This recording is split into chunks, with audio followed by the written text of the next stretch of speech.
Kapag nakatagpo ka na ng babaeng laging tama, mapalad ka. Dahil siya na yung pinakatamang tao na dumating sa buhay mo. Wala nang iba. At siya rin yung magmamali ng mga tamang ginagawa mo. Oh, saan ka pa? Dahil bibihira yung mga babae na lagi silang mali. Lahat yan gusto nila lagi silang tama. Kaya tumahimik ka na. Baka tamaan ka pa. Bibihira yung mga ganyang babae. Bibihira yan. Mataas yung pinag-aralan yan eh. Saka iba yung school niyan. Mga graduate yan ng UAR. University of Always Right. Bakit niya pa kailangan ng mga explanation mo? Bakit? Tama siya lagi. Huwag ka na magpaliwanag. Masasayang lang laway mo dyan. Ako na nagsasabi sa'yo. Kasalanan mo rin yan eh. Gusto mo yan eh. Mahal mo eh. Mahal mo, di ba? Huwag ka na magpaliwanag. Tapos ng usapan. Tama siya lagi. Tama siya lagi. Tandaan mo, tama siya lagi.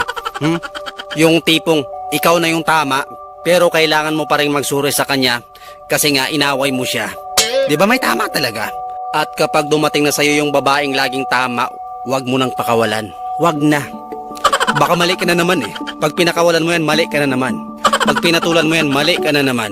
Oh, baka isipin mo kung saan ka nagkakamali. Hindi yun mali na natagpuan mo siya. Dahil siya nga yung laging nagtatama sa'yo eh. Kasi may tama siya. At ikaw yung laging mali, tanggapin mo na yan kasi mahal mo. Mahal mo. Mahal mo siya. Tandaan mo. Okay lang kahit na magkamali ka. Ang sweet naman. Sana all. Yung sa kanya mo lang marirealize na kahit matalino ka, ang bobo mo pala. Ang dami pang mga bagay na hindi pa nalalaman ng dahil sa kanya. Alam niya pala lahat, di sana sa kanya mo nalang pinagawa yung bahay nyo. Alam niya pala lahat ng diskarte, di sana yumaman na kayo. Alam niya pala lahat, pero dapat siya nalang pinatrabaho mo kasi alam niya lahat. O ano? Alam niya lahat? Relax lang, hindi ko kayo inaaway. Ang sweet-sweet nyo nga eh. Lagi siyang tama pero bakit ang gulo-gulo pa rin ang buhay nyo? Mali ka kasi. Diyan ka na naman nagkamali. Mali ka.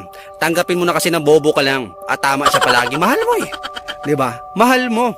Kaya tanggapin mo na yung utak mo ang baba lang. At yung utak niya, 100% panatag yan. Panatag sa lahat ng mga binibitawan niyang salita. Alam niya lahat, matalino yan eh. May Google yung utak niyan eh. Kaya wala kang kawala. Lagi siyang tama, kasalanan mo rin yan. Huwag mo kasing paulamin ng tuyo. Yan tuloy nagkakatuyo lagi sa utak. Paulamin mo ng mantika para magka-kolesterol agad. Ganun ba? Basic ba? Mindset ba? Focus ba? Isipin mo sa buong buhay mo, siya lang yung dumating na tamang tao sa'yo. Bakit hindi ka ba masaya? Gusto mo bang maglayas na sa bahay nyo? Huwag ka muna maglayas. Mahal mo eh. Gusto mo yan eh. O ano? Kaya mo? Kaya mo pa? Okay lang yan. Focus lang, focus ba? Hayaan mo lang.